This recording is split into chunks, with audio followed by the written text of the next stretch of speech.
Ane mimpi Habib Umar bin Hafid. Mhm. Jadi Habib Umar bin Hafid itu beliau ngajar TPA di mimpi itu, nggak ada yang duduk, semuanya lari-lari. Lari-larian.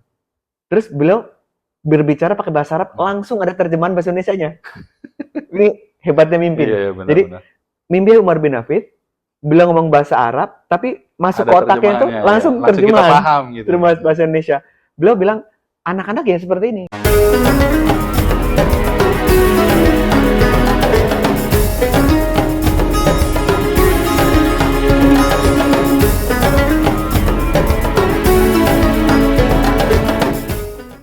Assalamualaikum warahmatullahi wabarakatuh.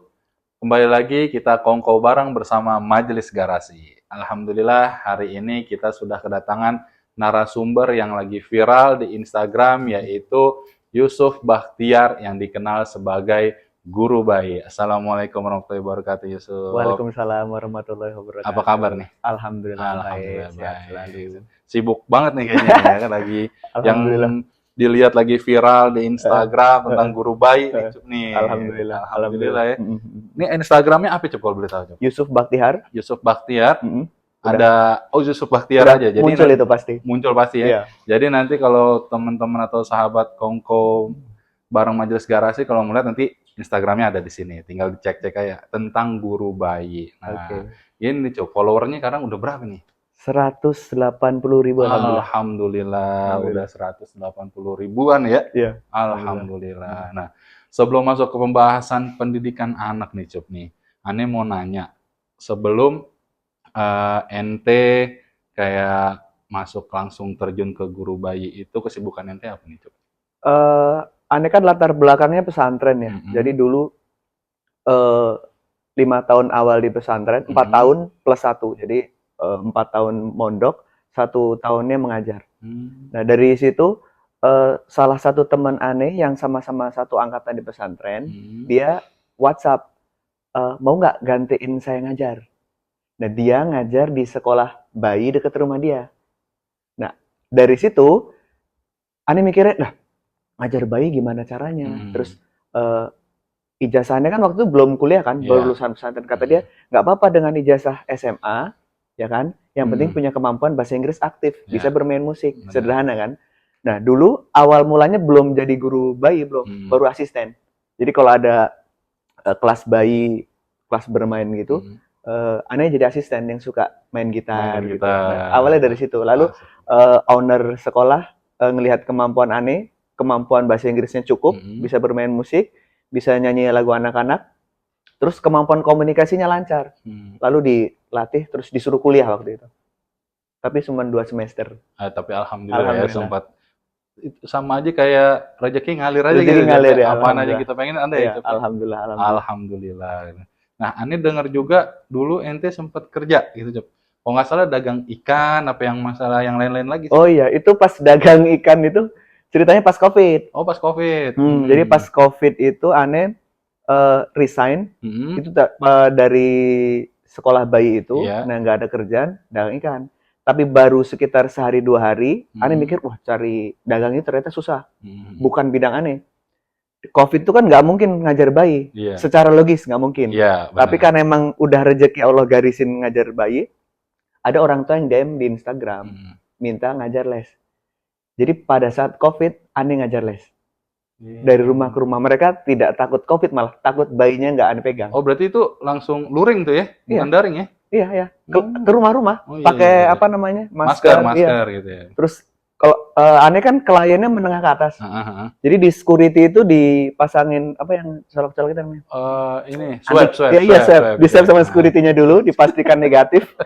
Baru Ane bisa ngajar. Itu tahun pas awal-awal COVID. Itu awal Ane ngajar privat bayi. Tapi hari-hari sudah sebelumnya punya pengalaman ngajar bayi. Oh, alhamdulillah. Berarti dari COVID berhenti tuh yang dari ngajar bayi, terus sempet dagang, ketemu lagi sampai ngajar bayi lagi. Jadi nggak bisa lepas itu. Jadi awal Ane dagang itu kan berpikir, wah kayaknya jadi guru ini nggak punya jenjang karir ya. Tahu sendiri kan, guru itu kalau guru bayi itu nggak ada level di atas guru bayi, ngapain nggak ada. Ya guru bayi semakin lama ya semakin berpengalaman aja. Jadi nggak ada jenjang karir. Ane mikir butuh penghasilan yang lebih kan. Akhirnya Hmm. memutuskan untuk dagang.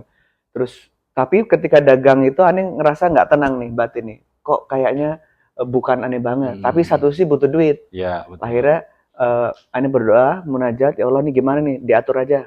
Terus mimpi Habib Lutfi bin Yahya. Beliau bilang Yusuf jadi guru aja. Masya Allah. Nah dari situlah aneh yakin jadi Iya. guru aja. Emang udah ditakdirin berarti Iya. Job, sampai dapat mimpi ulama dikasih tahu ente udah ngajar Ngajar aja aja, gitu. iya, ngajar. Masya Allah. Ngajar. Nah, sekarang kita balik lagi nih, Cob. Yang dimaksud dari guru bayi itu maksudnya apa sih, Cob?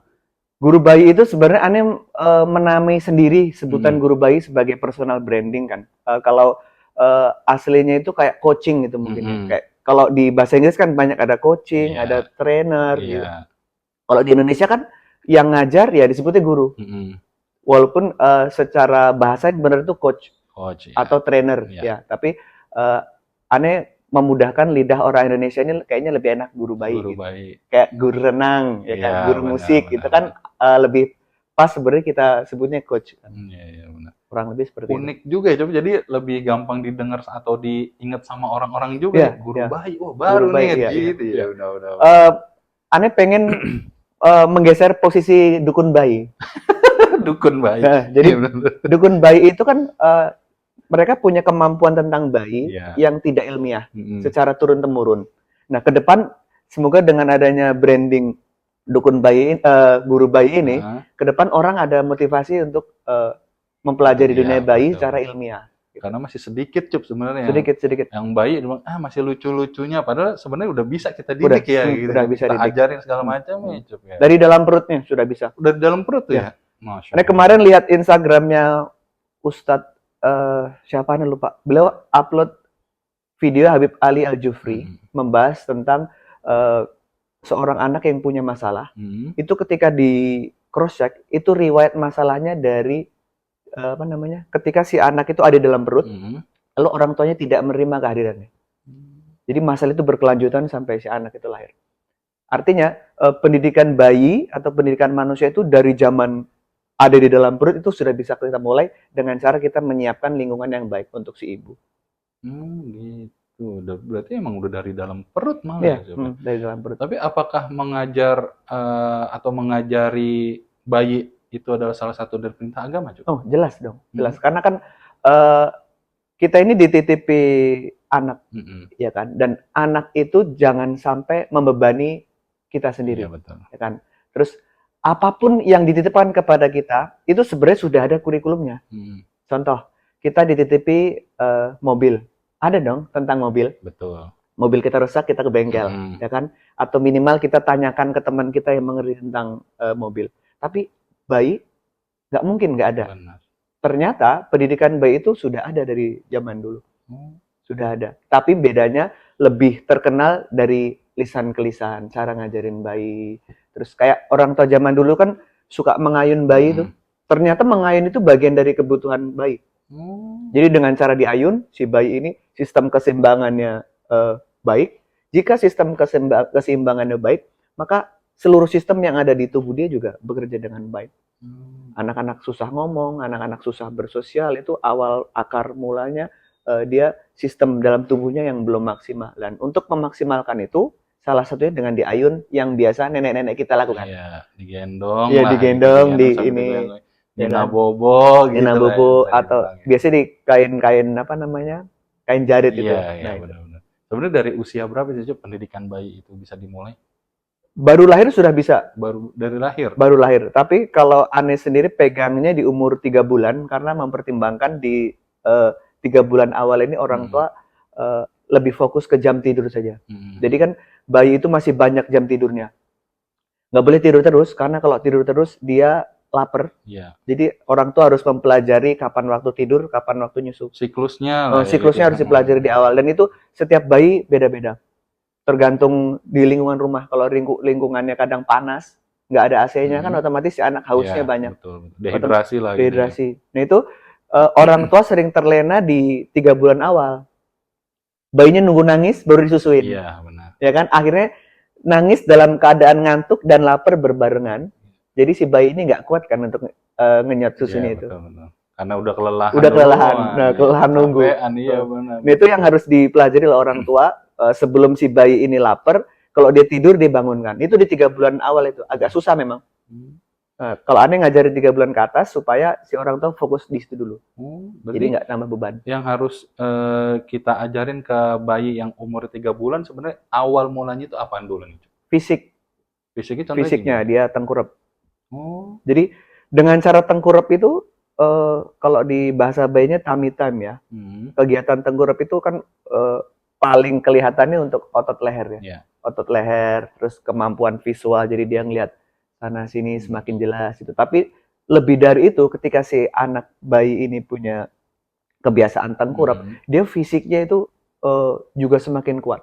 Jadi dia akan ngangkat-ngangkat badan. Soalnya ngangkat lehernya juga gitu ya. Nah, ke depan kekuatan fisiknya itu akan digunakan untuk kesiapan dia makan, duduk, merangkak. Sederhana nih kelihatannya nih, tapi banyak anak yang punya masalah makan usia bayi itu disebabkan oleh dulu ketika dia tummy time atau tengkurap itu nggak maksimal. Sehingga area otot-otot tubuhnya itu untuk ngunyah aja nggak ada tenaga. Karena kurang maksimal. Nah itu areanya guru bayi di sana. Ngajarin orang tua kalau tengkurap itu seperti ini. Biasanya kan mereka tengkurapnya di kasur. Iya, betul. Terlalu empuk. Ternyata tengkurap di kasur itu si anak ini nggak bisa ngangkat kayak push up gitu. Karena mungkin bebannya dia malah lebih berat lagi ya. Nyungsep, benar. blesek ke dalam kan. Karena kan kasur itu lebih lembek ya, atau lempuk lah gitu ya. Berarti emang harusnya itu di alas yang ada matras yang benar-benar udah solid lah ya dasarnya gitu ya. Terus nih Cep, ada nggak tips kalau misalkan ada anak nih kan yang umur beberapa bulan itu susah atau bisa dibilang susah lah untuk dinasehatin, itu kenapa sih Cep? Nasihat itu diberikan kepada anak harus sesuai dengan usianya. Misalnya yang sering kita anggap anak nakal tuh anak 1 tahun ke atas, susah diatur kan. Pertanyaannya ketika kita nasihatin itu untuk kepentingan dia atau untuk memudahkan kita ngurusin? Kebanyakan untuk kita mudah ngurusin sih ya. Kebanyakan kan untuk memudahkan ngurusin. Betul. Itu di luar dari kapasitas bayi sebenarnya. Nasihat bayi untuk anak-anak itu nasihat yang sederhana. Misalnya dia masukkan plastik ke tempat sampah, itu nasihat. Jadi yang kelihatan real di mata si anak ini. Jangan nasihat yang nggak kelihatan. Duduk dong, yang tenang. Tenang itu bagi anak-anak kan susah dicerna. Belum bisa memikirkan panjang iya. Dia satu sisi butuh bergerak kan. Kalau si bayi ini nggak bergerak atau udah usia 1 tahun 2 tahun nggak bergerak, maka tubuh dia nggak akan berkembang maksimal. Kalau kita pelajari dari literatur agama kan Nabi mengajarkan 3 hal untuk anak-anak ya. Ajarkanlah anakmu berkuda, berenang, dan memanah. Kenapa Nabi mengajarkan, meminta kita untuk mengajarkan 3 olahraga yang berat-berat itu? Karena ternyata ketika si anak ini dimaksimalkan potensi ototnya, badannya, si anak itu akan tumbuh maksimal. Dari fisiknya dia gagah, mentalnya dia ikut berani, lalu brain maturity, kematangan otaknya itu bisa maksimal. Ada zaman dulu itu kan ada orang usianya SMP tapi pemikirannya dewasa. Kenapa seperti itu? Karena dia banyak bergerak. Kemana-mana jalan kaki, bantuin ngangkat kegiatan harian orang tuanya. Kalau sekarang anak-anak kebanyakan duduk, yang udah kuliah aja kelihatan masih sangat kekanak-kanakan. Benar.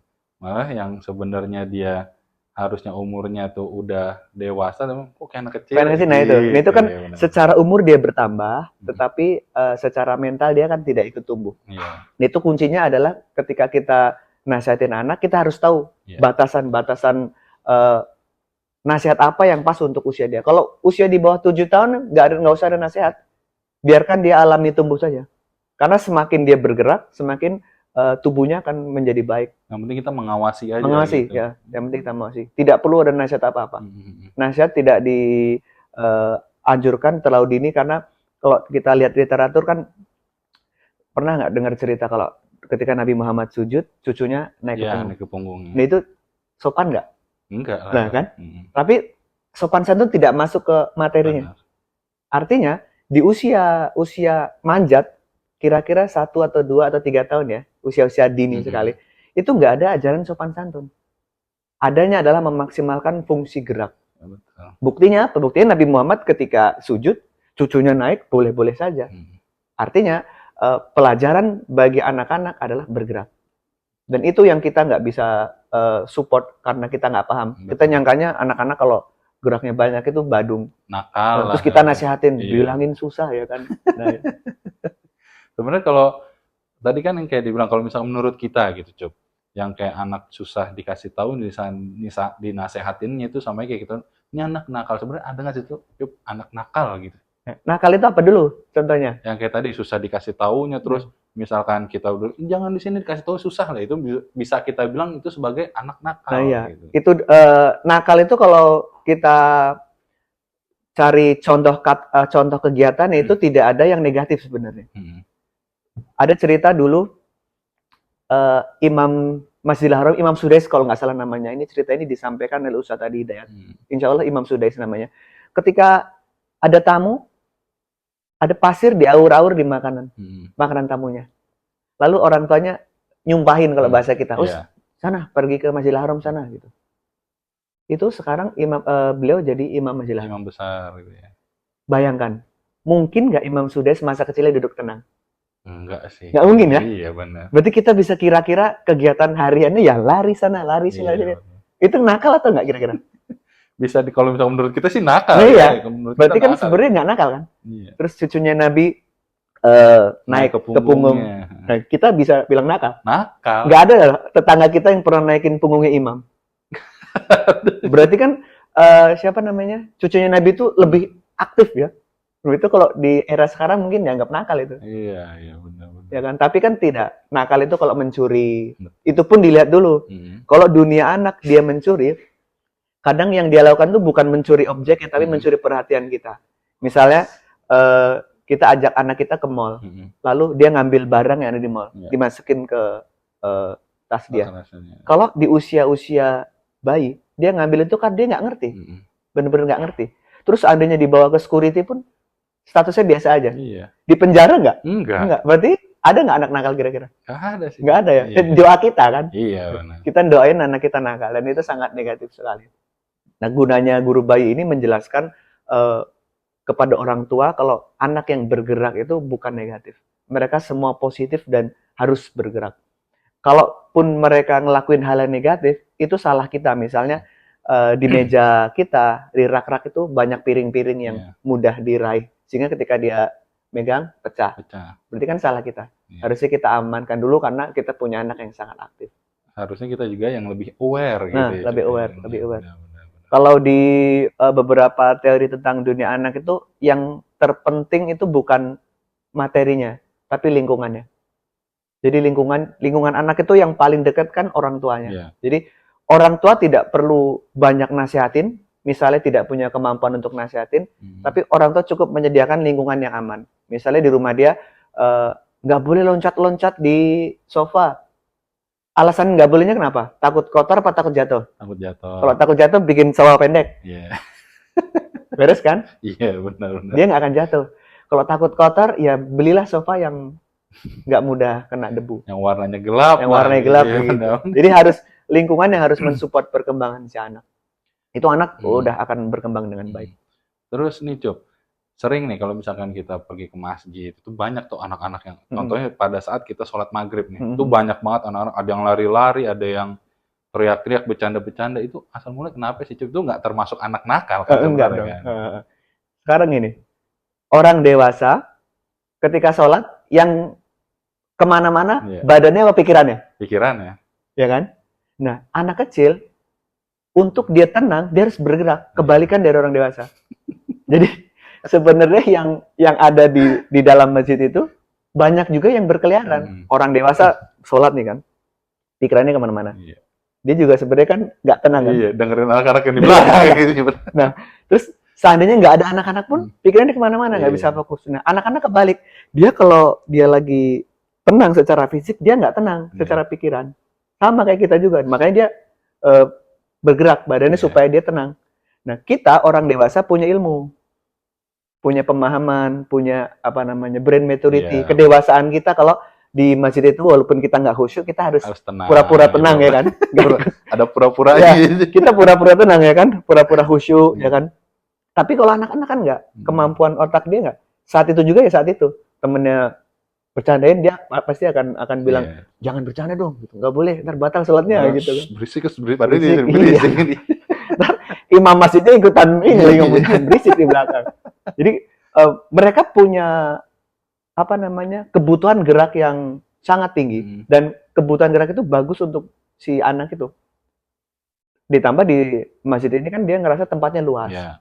Di rumah yang nggak Lebih bisa leluasa lebih leluasa lah, itu gitu. dia ngerasa seneng sekali. Dan dimanapun masjid anak-anak pasti bergerak. Iya benar, Mbak. Sampai juga sempat aneh pernah dengar, kalau nggak salah Habib Rifki Alaidrus, dia bilang jangan marahin anak di masjid, anak-anak kecil contohnya lagi teriak-teriak, biarkan, jangan sampai masjid itu sepi dari anak-anak, malah nantinya kayak pada saat mereka dewasa dia malah nggak mau pergi ke masjid gitu katanya. Salah satunya mungkin dari situ juga. Betul, betul. Karena nih kalau kita ingat memori masa kecil kita itu nasihatnya apa momennya? Iya, betul.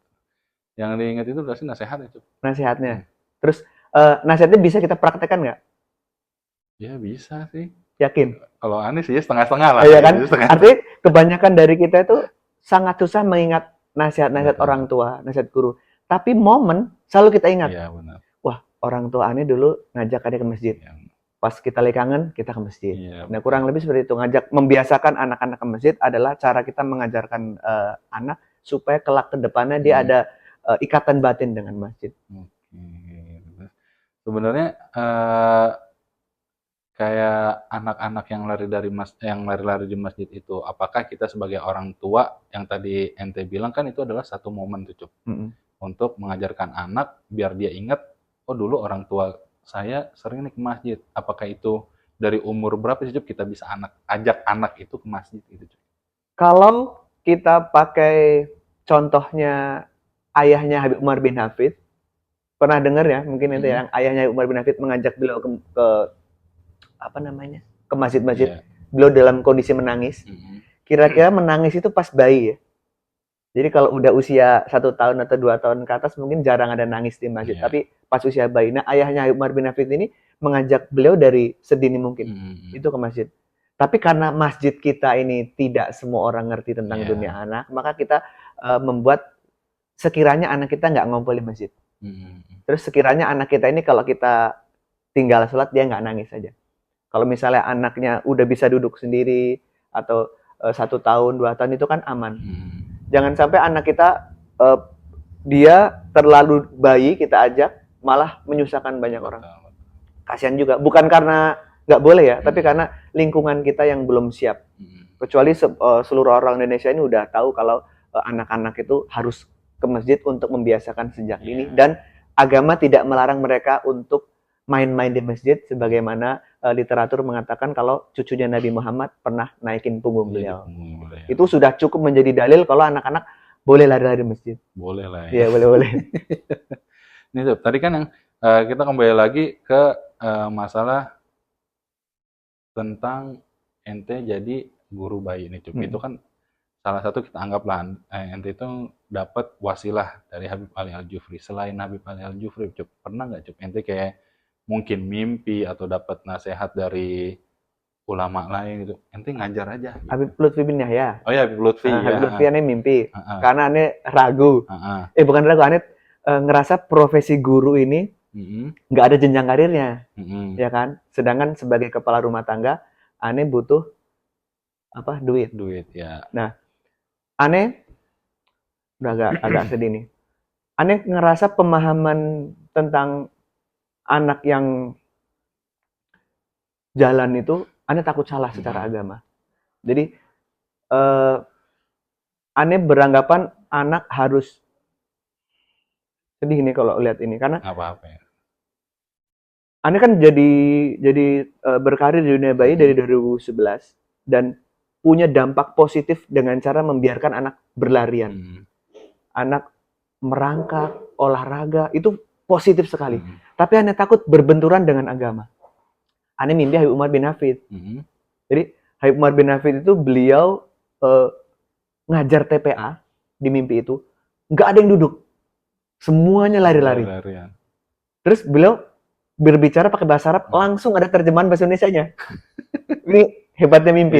Jadi mimpi Habib Umar bin Hafid, beliau ngomong bahasa Arab, tapi masuk ke otaknya itu langsung terjemahan. Paham, gitu. Terjemahan bahasa Indonesia. beliau bilang anak-anak ya seperti ini gitu. Harus bergerak, lari sana lari sini, nggak apa kita ngajar aja. Terus yang pertama, yang kedua, kalau menasihati anak-anak, gunakan bahasa yang mudah dimengerti oleh anak-anak. Jadi misalnya kalau kita memberikan nasihat kepada anak, tapi bahasanya terlalu susah atau terlalu tinggi, itu kita turunin. Jadi di mimpi itu ada 2 pesan. Yang satu, anak-anak ya bermain nggak apa-apa. Yang kedua, gunakan bahasa yang sederhana. Dan ini Ane sudah cross-check dengan pengetahuan Ane sebagai guru bayi. Seadanya ini cuma mimpi doang, tapi kan bagi seorang santri mimpi itu sesuatu yang luar biasa ya.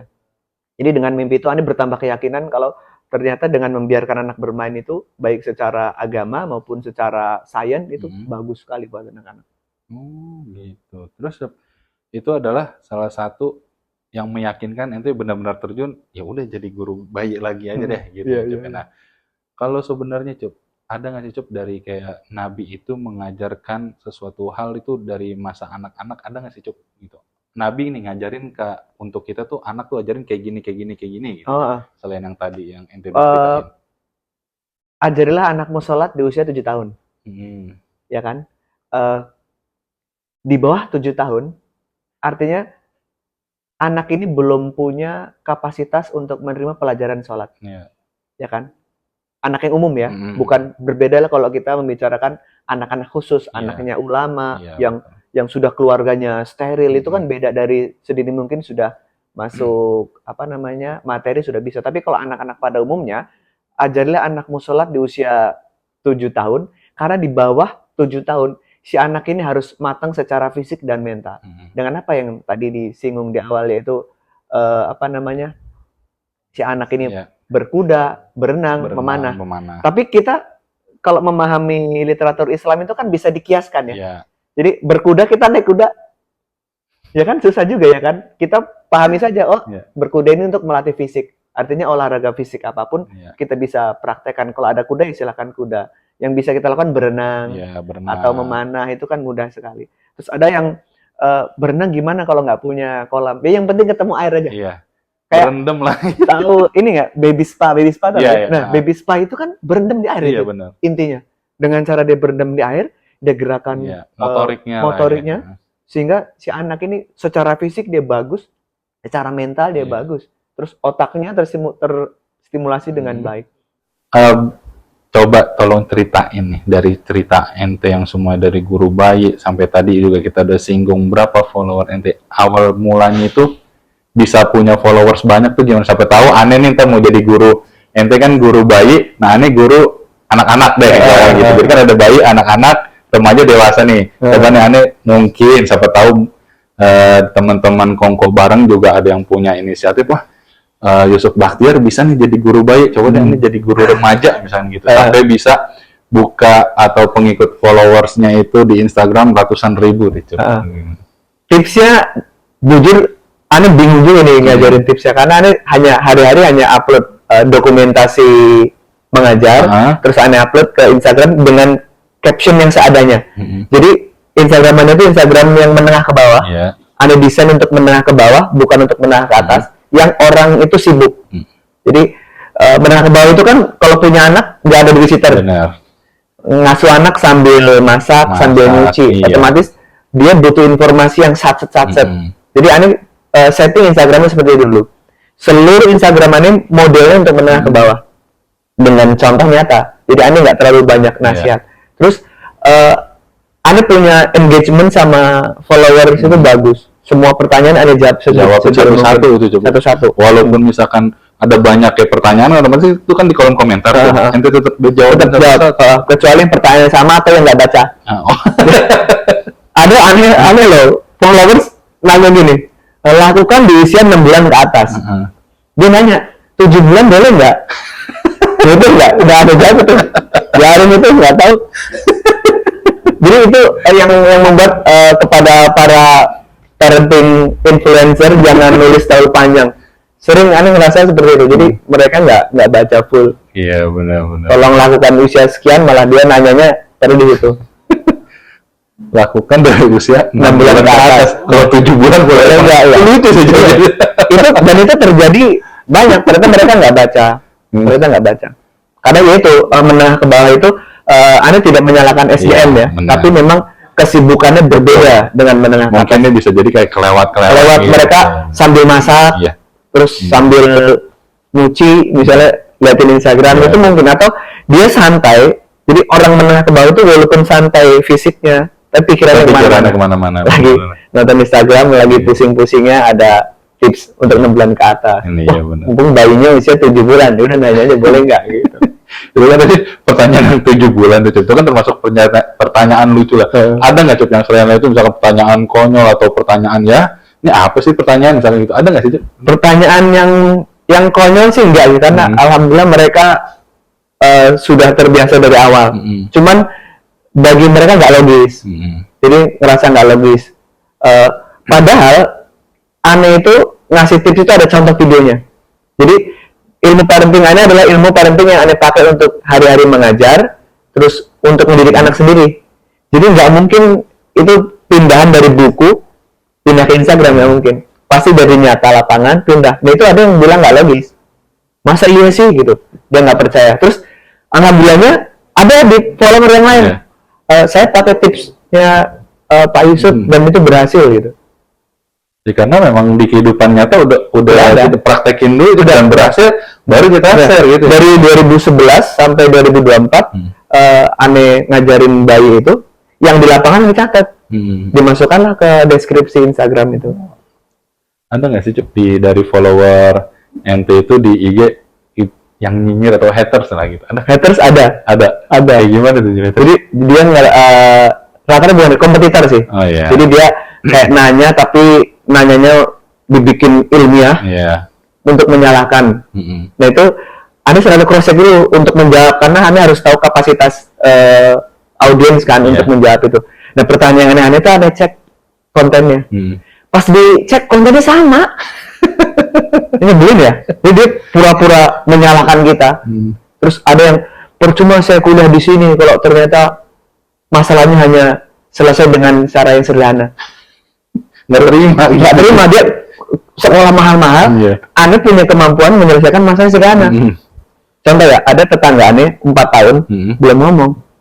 Aneh suruh dia berhenti nonton dan main tepung. Ngomong anaknya, aneh kan? Itu sebelum dibawa ke dokter-dokter mana-mana kali gitu. Enggak, orang menengah ke bawah. Menengah ke bawah. Jadi umur 4 tahun dia belum ngomong. Aneh suruh nontonnya stop sama main tepung, dikasih air dibejek-bejek gitu kan. Anaknya bisa ngomong. Aneh share dong yang pengalaman ini contoh ya, yang kayak gitu. Itu yang kompetitor, dia bilang, masa dengan gitu doang bisa anak ngomong gitu. Dan itu bisa terbukti. Aneh bisa membuktikan ya. Anaknya nggak ngomong karena otaknya sibuk kan, gara-gara dia nonton ya. Jadi buat penonton yang anaknya suka nonton, terus dia nggak ngomong-ngomong itu karena otak sibuk. Dia di otak ini kegiatannya sudah banyak nih, tontonan A, B, C, D, F, G sangat banyak, sehingga keluarnya nggak ada. Nah itu cukup di stop dulu nontonnya, baru dikasih kegiatan harian yang sesuai dengan usia dia.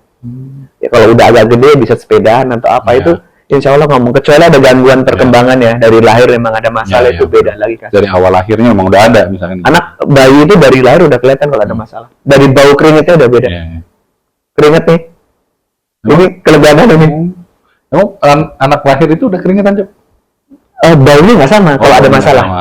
Jadi agak gimana gitu. Ini hanya bisa ditahu oleh orang yang jam terbangnya tinggi. Jadi anak punya masalah tertentu itu baunya nggak sama dengan bayi-bayi yang lain. Berarti punya ciri khas sendiri. Ciri khas sendiri dari bau, terus dari fisik juga ada. Terus ada yang nggak ada ininya nih, garisnya. Jadi ini kan kita ada garis. Nah, ada bayi yang dari lahir dia nggak ada garisnya. Rata aja gitu. Rata aja itu juga calon bayi yang ada masalah perkembangan itu. Terus dari kecil pasif, dia kan bayi pada umumnya seneng guling-guling. Bisa diam aja, itu juga ada masalah. Kadang masalah makan. Jadi bayinya pasif sekali, gerak aja enggak. Nah itu di usia makan nih susah makan. Itu juga. Nah kan banyak tuh kalau orang tua kan, orang tua zaman sekarang nih yang terlalu memikirkan tumbuh kembang anaknya nih, kan? Yang tadi ente bilang yang susah ngomong, maksudnya udah 4 tahun belum bisa ngomong, ente kasih saran kayak gitu ternyata bisa ngomong. Kalau anak yang tadi ente juga bilang harusnya umur segini udah makannya lahap lah. Kalau susah makan itu gimana Cuk? Susah makan itu kan ada banyak faktor ya. Kalau yang dari kecil dia nggak gerak, berarti yang membuat dia susah makan itu kemampuan ngunyahnya atau posturnya dia terlalu bungkuk. Iya. Dan anak bayi 6 bulan ke atas itu kan pada umumnya dia harus sudah duduk cukup ya. Duduk cukup itu dia nggak terlalu tegak, nggak terlalu bungkuk. Jadi karena si bayi dari kecil yang Anda bilang di awal tadi nggak suka tengkurap itu, otomatis duduknya dia akan selalu gini. Itu juga susah makan. Jadi proses dalamnya aja itu susah. Nah itu yang dari fisik ya. Kalau dari sistem, si bayi ini nggak keluar rasa lapar. Jadi kalau nggak makan lapar nggak? Lapar. Nah, aneh nggak. Jadi aneh kebetulan alhamdulillahnya punya masalah itu. Jadi aneh kalau misalnya aneh sering lupa makan. Jadi harus ada timing ini waktunya makan gitu. Itu lapar nggak lapar harus makan. Karena ternyata dalam tubuh kita ini ada yang ngingetin lapar, haus, capek gitu. Iya benar. Nah ini nggak ada tuh. Nah, itu terjadi di dunia anak juga. Berarti emang dari anak pun juga sebenarnya udah ada yang kayak gitu. Ada yang dia dari kecil nggak terasa lapar. Itu ada. Dan itu nggak bisa. Kadang orang nggak bisa menjelaskan itu kalau nggak ngerasain. Iya benar. Aneh ketemu orang, ada dokter nanya, dia cerita ke Aneh dia juga nggak lapar. Kalau dia asik kerja. Ya. Ternyata ketika si otak ini dipakai asik kerja, itu lupa makan. Nah, anak kecil asik main, mungkin nggak dia lupa makan? Mungkin. Iya, karena orang dewasa aja seperti itu. Iya. Nah itu bisa dilatih dengan cara misalnya si anak ini kebutuhan main apa aja yang dia harus cukupi hari itu. Misalnya si anak ini sering olahraga, ya cukupi dulu kebutuhan olahraganya baru makan. Nah ini Cuk, itu kan tadi dari beberapa tips dari ente tentang yang misalkan yang belum bisa ngomong atau yang masih susah makan. Nah kalau tips untuk bayi ini Cuk, dari bayi agar bisa menjadi penghafal Al-Quran Cuk, kita ngajarin tips-tipsnya itu kayak gimana sih Cuk? Penghafal Al-Quran ini agak rumit juga ya, karena kalau hanya menghafal Al-Quran kan mudah. Mudah dalam artian selama dia sudah bisa ngomong, dia mudah. Tapi yang paling pokok yang sering dibahas oleh orang-orang para penghafal Al-Quran itu dari pendengarannya dulu yang dilatih. Jadi dibiasakan dulu mendengarkan misalnya orang tuanya mengaji atau disetelkan murotal Al-Quran MP3 itu juga bisa membantu si anak ini menghafal Al-Quran. Tapi belum baca ya? Iya, belum. Karena kalau membaca agak susah. Jadi menggunakan pendengaran didikte. Jadi kita membaca surat pendek, si anak menghafal. Itu lebih mudah. Itu anak bisa hafal walaupun dia belum bisa membaca. Nah, di sela-sela si anak ini menghafal, kita bisa ajarin dia membaca. Oke, nah terakhir nih Cuk, motivasi untuk para orang tua terhadap pendidikan bayi. Silakan Cuk. Orang tua itu ketika menginginkan bayinya yang hebat itu harus tahu kondisi juga. Misalnya kita setelah menonton acara yang ada di TV-TV, biasanya artis ataupun orang-orang menengah ke atas yang di luar dari kapasitas kita, kalau kita ikutin mereka, kita akan hancur lebur. Jadi setiap anak itu punya fase perkembangan yang berbeda, karena bahannya juga berbeda ya kan. Lebih baik kita besarkan anak kita dengan cara yang kita mampu, tetapi tidak berbenturan dengan cara-cara yang ada, tidak berbenturan dengan medis maupun agama. Selama anak kita berkembang dengan baik, maka insya Allah anak kita akan tumbuh menjadi generasi yang luar biasa. Yang tidak bisa kita handle, kita doain. Kurang lebih seperti itu. Alhamdulillah. Terima kasih banyak Yusuf atas sharing-sharing ilmunya, tips-tipsnya untuk pendidikan bayi yang tadi udah dipaparin banyak ini ya. Mudah-mudahan nanti ke depannya bisa datang lagi kongko bareng di Majelis Garasi tentang tips-tips yang lainnya yang masih banyak bisa kita kupas-kupas selanjutnya. Amin. Baik teman-teman kongko bareng Majelis Garasi, cukup sekian pembahasan hari ini dengan Yusuf Bakhtiar dalam pendidikan bayi. Wabillahi taufiq wal hidayah. Wassalamualaikum warahmatullahi wabarakatuh. Waalaikumsalam warahmatullahi wabarakatuh.